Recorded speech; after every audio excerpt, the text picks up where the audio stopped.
Hello दोस्तों, तो इस वीडियो में हम सॉल्व करेंगे कक्षा 10 एनसीईआरटी गणित प्रश्नावली 6.3। पिछली क्लास में हमने प्रश्नावली 6.2 अच्छे से कंप्लीट कर ली है। अगर आप पिछली क्लासों की वीडियो या चैप्टर की वीडियो देखना चाहते हैं तो लिंक आपको डिस्क्रिप्शन में मिल जाएगा, आप वहां से जाकर देख सकते हैं। और बता दें, अगर आपने अभी तक चैनल को नहीं सब्सक्राइब किया है तो चैनल को सब्सक्राइब कर लीजिएगा। प्रश्नावली 6.3 पढ़ने से पहले हमें इसकी कुछ प्रमेय हैं जो पढ़ना पड़ेगा।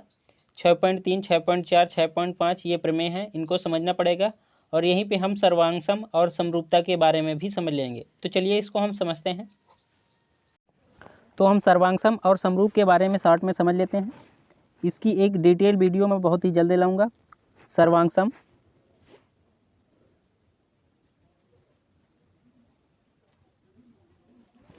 और समरूप।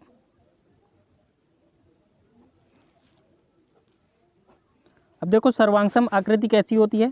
सर्वांगसम आकृति समान आकार होता है, समान आकार और समान आकृति होनी चाहिए, ठीक है, समान आकृति। समरूप में क्या होता है, समरूप में आकार समान जरूरी नहीं है लेकिन आकृति समान होनी चाहिए। तो लिख लेंगे समान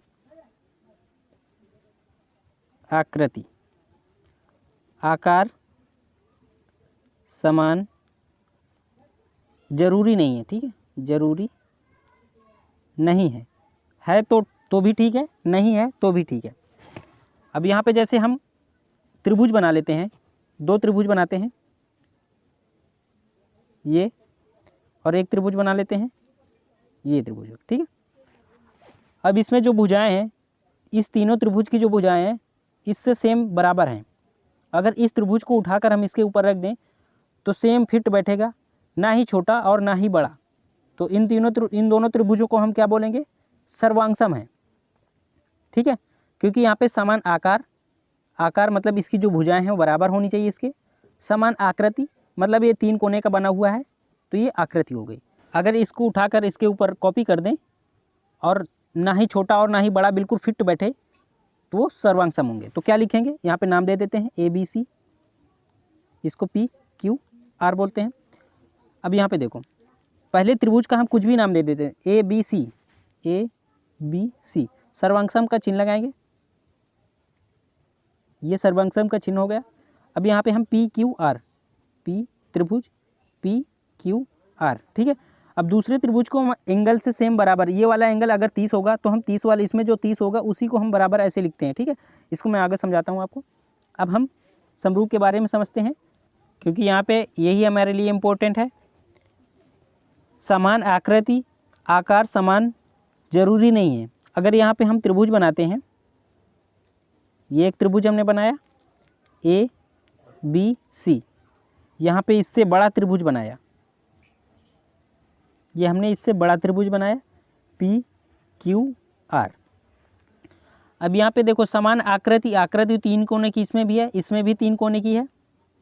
आकार समान जरूरी नहीं है, मतलब इसकी जो भुजाएं हैं इसके बराबर जरूरी नहीं है कि सभी भुजाएं इसके बराबर हों।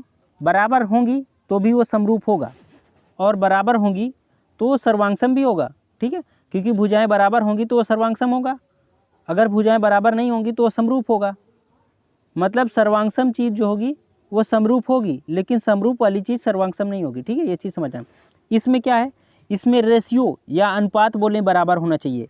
अगर इसका कोण, ये कोण इस कोण के बराबर है और ये वाला कोण इस कोण के बराबर है और ये वाला कोण इस कोण के बराबर है, तो यहाँ पे ये समरूप होंगे, समरूप भी होंगे, सर्वांगसम भी होगी। क्योंकि तीनों कोण बराबर होंगे तो समरूप भी होंगे और सर्वांगसम भी होंगे, ठीक है।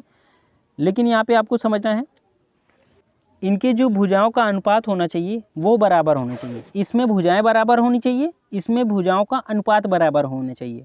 अब आप अनुपात को समझ लीजिए, अनुपात क्या होता है। अगर हम कोई भिन्न लिखी 4/6, इसको सरलतम करते हैं, मतलब सरल करते हैं, तो क्या कर सकते हैं, 2 से काट देंगे, 2 दूने 4, 2 तेईं 6, तो इसका सरलतम रूप क्या आया, 2/3। तो इसको हम क्या लिख सकते हैं, 2:3। मतलब बटे को हम अनुपात में लिख सकते हैं, 2:3। तो मतलब अनुपात बराबर होना चाहिए। ए जैसे अगर ये सभी कोण ऐसे बराबर है, ये वाला कोण P के बराबर है, B वाला कोण Q के बराबर है, C वाला कोण R के बराबर है, तो जो AB बटे पी क्यू का रेशियो होना चाहिए, वही रेशियो बी सी बटे क्यू आर के होना चाहिए, और ए सी बटे पी आर का रेशियो बराबर होना चाहिए। इन सभी का रेशियो बराबर होना चाहिए तो हम समझ जाएंगे वो समरूप त्रिभुज होगा, और सभी एंगल बराबर होंगे तो भी हम समझेंगे समरूप त्रिभुज होगा। अब यहाँ पे इसकी कसौटियाँ या शर्तें या नियम बोलें उसको समझते हैं। समरूप त्रिभुज की शर्तें बोलें या कसौटियाँ बोलें, ठीक है। कसौटी, सबसे फर्स्ट नंबर है कोण, कोण, कोण, या बोलें एंगल, एंगल, एंगल, ठीक है। अब यहाँ पे देखो, अगर दो कोण पता होंगे तो हम त्रिभुज के तीनों कोणों के योग कितना होता है, 180 होता है। अगर दो कोण हमें पता होंगे, तीसरा कोण हम आसानी से निकाल लेंगे, क्योंकि त्रिभुज के तीनों कोणों का योग कितना होता है, 180 होता है। 180 से वो दो कोण होंगे उनका जोड़ घटा देंगे तो तीसरा कोण आसानी से निकल आएगा। यहाँ पे त्रिभुज बना लेते हैं, ए बी सी, और एक त्रिभुज बना लेते हैं पी क्यू आर। हमने बताया ये इसके बराबर जरूरी नहीं है, भुजाओं का अनुपात बराबर होना चाहिए, ठीक है। ये वाला कोण अगर हम इसको हम 40 कर देते हैं और ये वाला कोण 60 कर देते हैं, ये वाला कोण कितना हो जाएगा आप बताओ। ये वाला कोण 80 हो जाएगा, क्योंकि इन दोनों का जोड़ कितना है, 100 है, और ये 80 हो जाएगा तो त्रिभुज के तीनों कोणों के योग कितना हो जाएगा, 180 हो जाएगा, ठीक है। ये वाला भी हम 40 कर लेते हैं और इसको 60 कर लेते हैं, ये वाला 80 कर लेते हैं। अब देखो त्रिभुज के अगर दो कोण, ये वाला तीसरा कोण हमें नहीं पता है, दो कोण पते हैं तो हम तीसरा कोण तो आसानी से निकाल लेंगे, ये तो आपको पता होगा। तो यहाँ पे अगर कोण कोण ये वाली भी शर्तें आए तो भी हम समझ जाएंगे त्रिभुज समरूप त्रिभुज है, ठीक है। तो दो यहाँ पे क्या होगा, तीनों कोण बराबर हैं तो इसको हम क्या पढ़ेंगे, समरूप त्रिभुज है, ठीक है। तो इसमें क्या लिखेंगे, त्रिभुज ए बी सी समरूप का त्रिभुज, ऐसे चिन्ह हमें लगाएंगे, और त्रिभुज पी क्यू आर ये समरूप त्रिभुज है। मतलब पहला वाला त्रिभुज हम किसी तरह भी लिख सकते हैं, अगर हम इसको बी सी ए लिखते तो भी लिख लेते, लेकिन दूसरा वाला कोण आपको समझना है। यहाँ पे हमने ए कितना है, ए 60 है, और यहाँ पे पी कितना है, 60 है।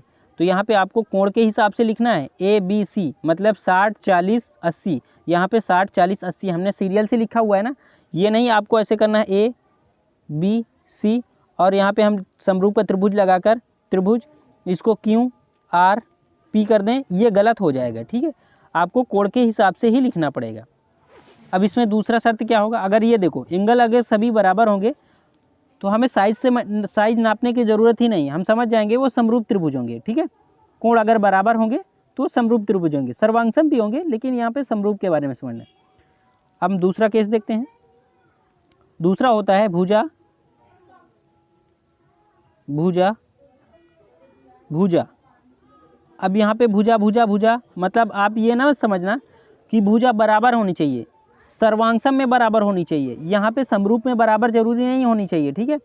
हो जाए तो भी वो समरूप ही होगा, लेकिन इनका रेशियो जो है कि बराबर होना चाहिए। बराबर हो गई तो भी कोई दिक्कत नहीं, लेकिन रेशियो जरूरी है बराबर होना, ठीक है। तो जैसे यहाँ पे त्रिभुज बना लेते हैं ए बी सी, और एक त्रिभुज बना लेते हैं पी क्यू आर। अब इसका जो रेशियो, यहाँ पे कोण सेम है, ठीक है, सभी के कोण बराबर ही होंगे। अब जो ए बी का रेशियो होगा, यहाँ पे लिखते हैं ए बी का जो रेशियो होगा वो पी क्यू से, और बी सी का जो रेशियो होगा वो क्यू आर से, और ए सी का जो रेशियो होगा वो पी आर से बराबर होना चाहिए सभी का रेशियो, तो हम बोलेंगे समरूप त्रिभुज है। अब तीसरा केस क्या होता है, तीसरा होता है यहाँ पे लिख लेते हैं कोण, भुजा, कोण, भुजा। मतलब त्रिभुज की जो दो भुजाएं होंगी उसके आंतरिक का जो कोण होगा वो बराबर होने चाहिए। भुजाओं का रेशियो बराबर होना चाहिए और कोण सेम बराबर होने चाहिए दोनों के त्रिभुज के। जैसे यहाँ पे देखते हैं, ये हमने त्रिभुज बनाया ए बी सी, और ये एक त्रिभुज बनाया पी क्यू आर। ये कोण 50 अंश है, और ये वाली भुजा जो है कि 7 है, ये वाली भुजा 14 है, ये वाला कोण 50 है, और ये वाली भुजा जो है कि ये वाली भुजा हमने रख दिया 5, ये वाली भुजा 10 है। अब यहाँ पे देखो हमने बताया भुजाओं का अनुपात बराबर होना चाहिए और इसमें कोण बराबर होने चाहिए। तो भुजाओं पहले देख लेते हैं। ए बी का रेशियो किससे देखेंगे? पी क्यू से देखेंगे। और इधर बी सी का रेशियो, बी सी और क्यू आर का रेशियो, दोनों रेशियो बराबर होने चाहिए और कोण तो बराबर है ही है। तो ए बी क्या है? ए बी 7 है, पी क्यू कितना है? 14, इधर बी सी कितना है? 5, क्यू आर कितना है? 10। तो इसको काटेंगे 1/2 आएगा, इसको भी काटेंगे 1/2 आएगा। तो रेशियो दोनों का बराबर आ रहा है ना, मतलब अनुपात बराबर आ रहा है और कोण बराबर है ही है। तो ये भी क्या हो जाएगा? समरूप त्रिभुज हो जाएगा। ठीक है, अब यही हमारी प्रमेय भी है, आपको यहाँ पे समझना है। प्रमेय जो होगी, पहली प्रमेय सेम पहली शर्त से मिलती है। क्या है इसमें? अगर कोण बराबर होंगे तो भुजाओं का अनुपात बराबर होगा। पहली प्रमेय 6.3 क्या है? भुजाओं अगर कोण बराबर होंगे तो भुजाओं का अनुपात जो है कि वो बराबर होगा। दूसरी प्रमेय 6.4 क्या है? दूसरे शर्त से सेम मिलती है। अगर भुजाओं का अनुपात बराबर होगा तो कोण भी बराबर होंगे। ये दूसरी शर्त सेम उससे 6.4 से मिलती है। ठीक है, 6.5 क्या है? 6.5 सेम इसमें तीसरे नंबर से मिलती है। यहीं पे समझ लेते हैं हम। ठीक है, भुजा कोण भुजा, अगर भुजाओं का अनुपात, दो भुजाओं का अनुपात बराबर होगा और कोण बराबर होंगे तो भी ये समरूप त्रिभुज होगा। ठीक है, सेम इसी से मिलता है। तो यहीं पे हम समझ लिए हैं। अब हम क्वेश्चन पहला सॉल्व करते हैं। तो पहला क्वेश्चन है, बताइए कि आकृति 6.34 में दिए गए त्रिभुजों के युग्मों में से कौन कौन से युग्म समरूप हैं। उस समरूपता कसौटी को लिखिए जिसका प्रयोग आपने उत्तर देने में किया है, तथा साथ ही समरूप त्रिभुजों को सांकेतिक रूप में व्यक्त कीजिए। हमें सांकेतिक रूप में व्यक्त भी करना है कि इसमें कौन से नंबर की कसौटी लग रही है। फर्स्ट एंगल एंगल एंगल, कोण कोण कोण, और दूसरा भुजा भुजा भुजा, जो भुजाओं का रेशियो बराबर होना चाहिए। और तीसरा क्या है? एंगल कोण भुजा कोण भुजा। इसमें तीसरे नंबर या दूसरे नंबर या पहले नंबर कौन सी कसौटी लगती है, ये भी हमें बताना है। ठीक है, तो चलिए पहला क्वेश्चन देखते हैं। तो ये चित्र हम बना लेते हैं कॉपी पे।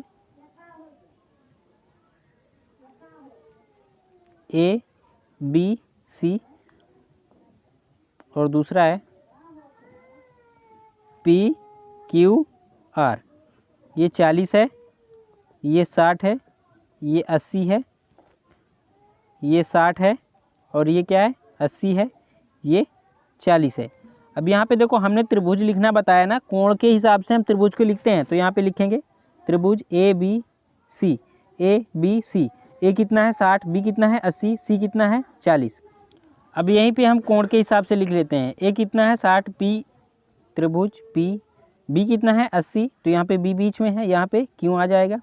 सी 40, यहाँ पे आर 40 है तो आर लिख लेंगे। यहीं पे हम लिख लेते हैं। अभी हम सर्वांगसम जो समरूप का है वो त्रिभुज नहीं लगाए हैं। ठीक, अभी हमने इसको समरूप प्रदर्शित तो नहीं किया है, लेकिन आप शुरू से ही ये सेम एंगल से एंगल मिलाते चलना है। ठीक है, अब लिख लेंगे त्रिभुज ए बी सी बराबर त्रिभुज पी क्यू आर बराबर कितना है? देखो त्रिभुज ए बी सी कितना है? 80 है, यहाँ पे त्रिभुज पी क्यू आर कितना है? 80 है, तो लिख लेंगे 80 के बराबर है। ठीक है, अब लिख लेंगे त्रिभुज बी ए सी।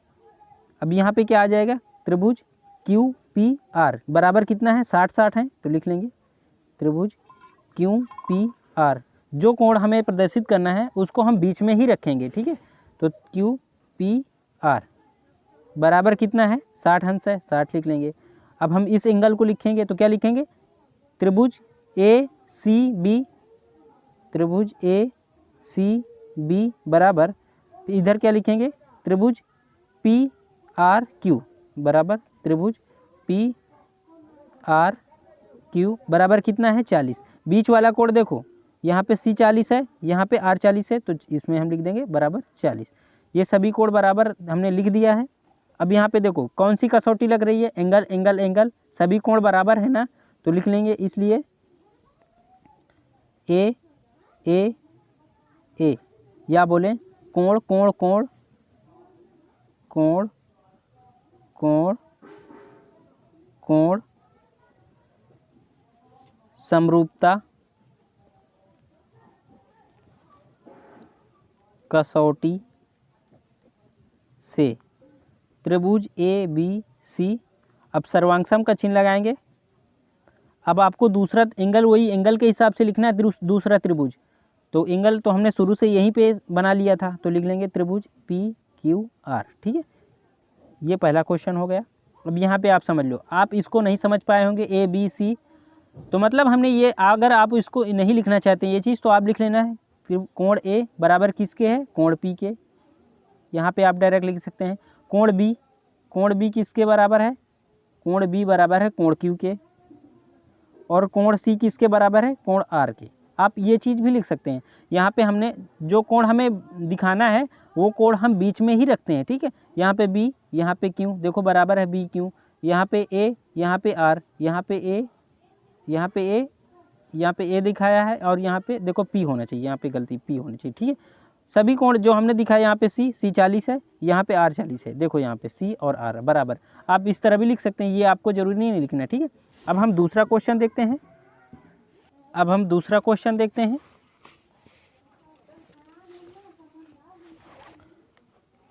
दूसरा है, त्रिभुज बना लेते हैं ए बी सी, और इसको भी बना लेते हैं।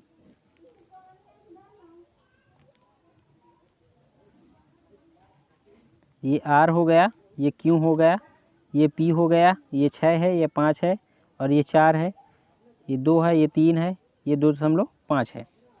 अब यहाँ पे देखो, इसमें कोण तो दिया नहीं है, तो इसमें देखेंगे भुजा बराबर है कि नहीं, मतलब बराबर नहीं, रेशियो देखना है। बराबर तो हम सर्वांग में देखेंगे, इसमें रेशियो बराबर है कि नहीं। तो लिख लेंगे पहले हम त्रिभुज ए बी सी तथा, अब यहाँ पे कोण दिया नहीं है, तो हम कैसे लिख सकते हैं कि अगला कोण क्या है। तो आप कैसे भी लिख सकते हैं, लेकिन आपको बाद में जब समरूपता दिखाना है तब आपको त्रिभुज के हिसाब से लिखना है। ठीक है, तो हम लिख लेंगे त्रिभुज पी क्यू आर। ठीक है, में कर लेंगे। अब यहाँ पे देखो किस का रेशियो बराबर आ रहा है, ए बी 2 है, और इधर क्यू आर कितना है 4 से ही तो देखेंगे। अब 5 से तो देखेंगे नहीं, इसका रेशियो बराबर है, जो विभाजित होगा उसी से ज़्यादातर देखते हैं हम। तो ए बी 2 है और क्यू आर 4 है, तो ये 2/4 हो जाएगा, तो 1/2 इसका रेशियो आएगा। और दूसरा देखते हैं बी सी 2.5 है, और इससे किससे मिले 2.5 का दुगना क्या आएगा 5 आएगा, तो इसका रेशियो 1/2 ही आएगा। और ए सी 3 है, इधर क्या है 6 है, तो इन दोनों का भी रेशियो 1/2 आएगा। तो यहाँ पे भुजाओं का रेशियो बराबर समझ में आ रहा है, तो लिख लेंगे ए बी का मतलब 2, और क्यू आर का रेशियो बराबर आ रहा है, क्यू आर बराबर, और बी सी का किससे, पी आर से बराबर ए सी बटे इधर क्या है पी क्यू। अब देखो सभी के रेशियो बराबर है कि नहीं, एक बार आप चेक कर सकते हैं। ए बी कितना है, ए बी 2 है, और क्यू आर कितना है, क्यू आर 4 है। बी सी कितना है 2.5, पी आर कितना है, देखो पी आर 5 है। ए सी कितना है 3, पी क्यू कितना है 6। सभी को अगर आप विभाजित करेंगे तो 1/2, और इधर भी 1/2 का दुगना क्या होता है 2.5 का 5 ही होता है ना, तो ये भी 1/2 आएगा, इधर भी 1/2 होगा। सभी का रेशियो बराबर आ रहा है ना, 1/2। तो इसमें कौन सी कसौटी लग रही है, दूसरे नंबर की भुजा, मतलब भुजाओं का रेशियो बराबर होना चाहिए। तो लिख लेंगे इसलिए एस मतलब साइड, या लिख सकते हैं भुजा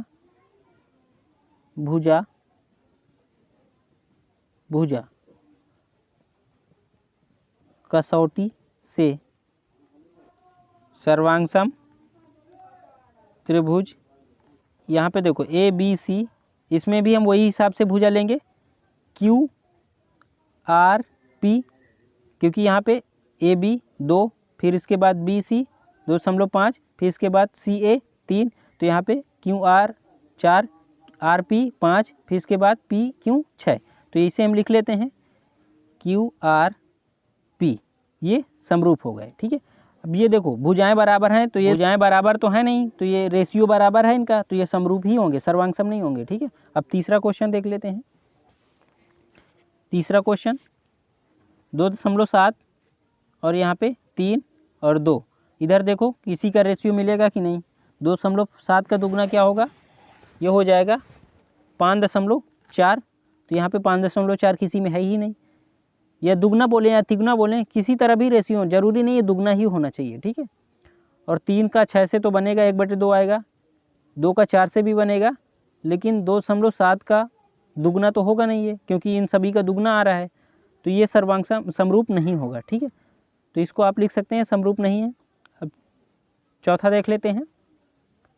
2.5 इसमें भुजा है और 5 है तीसरी भुजा। यहाँ पे तीसरा एंगल से आपको समझना है, यहाँ पे एंगल, भुजा कोण भुजा, जो दोनों भुजाएं हैं इनका रेशियो बराबर है कि नहीं ये चेक कर लें। 2.5 और ये 5 से 1/2 आएगा, मतलब 1/2 इसका रेशियो बनेगा, और 5 और ये 10 इसका भी 1/2 बनेगा। 5 1 5, 5 2 10, ये 1/2 इसका भी बनेगा। तो चौथा क्वेश्चन क्या है, समरूप है, तो इसको हम लिख लेते हैं। आप त्रिभुज पहले बना लेते हैं।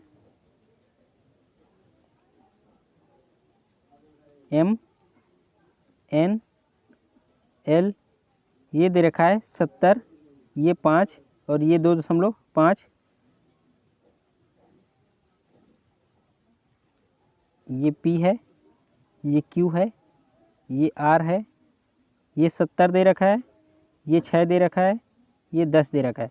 अब आप यहाँ पे ये ना समझना ये वाला एंगल ऊपर दे रखा है 70, ये नीचे दे रखा है, ऐसा नहीं है। आपको वो कहीं भी हो लेकिन बराबर होना चाहिए, इन दो भुजाओं का रेशियो बराबर होना चाहिए और उसमें एंगल बराबर होने चाहिए। ठीक है, तो इसका भी हम चित्र बना लेते हैं। 2.5 है, एम एन एल, ये 5 है, ये 70 है कोण। ठीक है, दूसरा त्रिभुज है,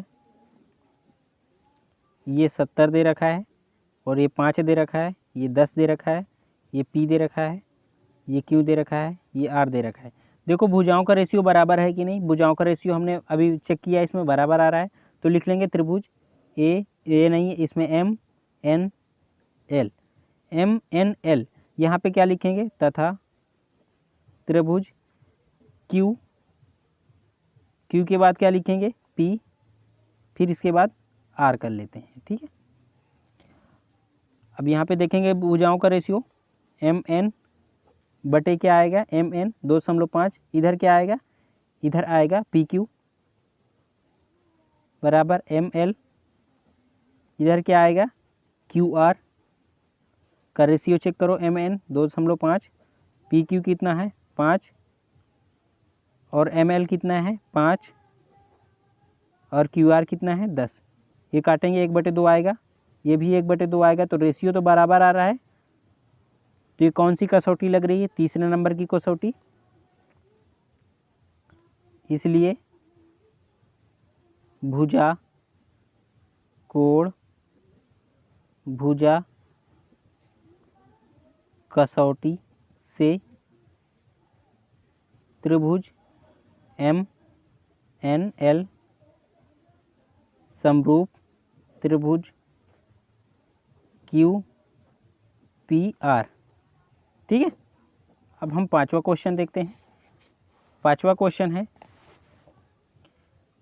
त्रिभुज ए बी सी, इसमें भुजा 2.5 और कोण 80, तीसरी भुजा जो दे रखी है 3 दे रखी है। यहाँ पे आप समझो भुजा कोण भुजा मतलब जो दो भुजाएं हों उनके बीच के कोण होना चाहिए, तो यहाँ पे दो भुजाएं इनके बीच कोण तो है ही नहीं, यहाँ पे कोण अलग दे रखा है, तो ये पहले से हमें पता हो गया समरूप है ही नहीं, क्योंकि समरूप की 3 शर्तें होनी चाहिए और उसमें भुजाओं का जो रेशियो होना चाहिए वो बराबर होना चाहिए, भुजा के बीच में जो एंगल वो कोण बराबर होना चाहिए। तो यहाँ पे भुजाओं के बीच में कोण है ही नहीं, कोण थोड़ा ऊपर हटके है ना इनसे कोण। अब दूसरे में देखते हैं, इसमें सही है, इसमें भुजाओं के बीच में कोण है ना, ये तो सही है लेकिन ये गलत है, तो ये समरूप नहीं है। अब हम अगला छठा नंबर देखते हैं। यहाँ पे देखो 2 कोण पता है, यहाँ पे भी 2 कोण पता है, तो तीसरा कोण तो हम ऑटोमेटिक निकाल सकते हैं। त्रिभुज के तीनों कोणों का योग कितना होता है? 180 होता है, तो तीसरा कोण तो हम निकाल सकते हैं ना। 70 80 कितना हो जाएगा? 150। ये कितना आ जाएगा? 30। इसमें 80 30 80 30 110, ये कितना आ जाएगा? 70। तो तीनों त्रिभुज के तीनों कोणों का योग कितना आ जाएगा? 180। इसमें भी 180, इसमें भी। तीनों त्रिभुज के इसमें के तीनों कोण, इसमें के तीनों कोण बराबर हो जाएंगे। 70 80 30, इसमें 70 80 30 बराबर हो गए ना कोण। ये सेम पहले नंबर के क्वेश्चन में हम आ गए, तो हम लिख लेंगे इसमें डायरेक्ट। हम यहाँ पे लिख दे रहे हैं त्रिभुज DEF तथा त्रिभुज PQR में अभी हमने एंगल नहीं मिलाया है। अब यहाँ पे अगर हम एंगल लास्ट में आपको मिला के बता देंगे, अभी देख लेते हैं। क्योंकि अभी एक कोण हमें पता भी नहीं है, तो इस कोण को हम निकालेंगे तो कैसे निकालेंगे? त्रिभुज DFE, ये F निकालेंगे ना, तो F को हम बीच में रखेंगे बराबर। इन दोनों का योग कितना है? 150। तो 180 से हम 150 को घटा देंगे तो 30 आ जाएगा ना ये वाला एंगल।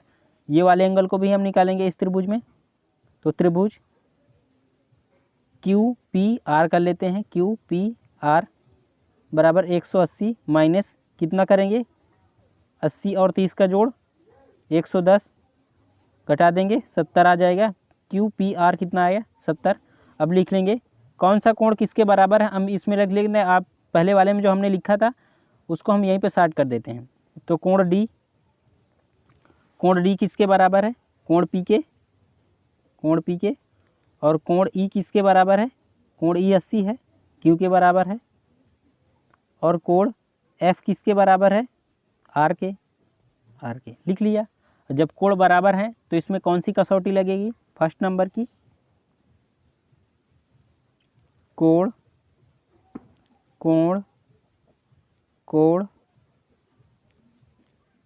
कसौटी से त्रिभुज। अब एंगल के हिसाब से हम लिखेंगे, वैसे इसमें लिखा था पहले से DEF सर्वांगसम त्रिभुज PQR। यहाँ पे हम मैच करते हैं। D 70 है, E 80 है और F कितना है? 30। यहाँ पे दूसरा PQR, P कितना है? 70 है, Q कितना है? 80 है, R 30 है।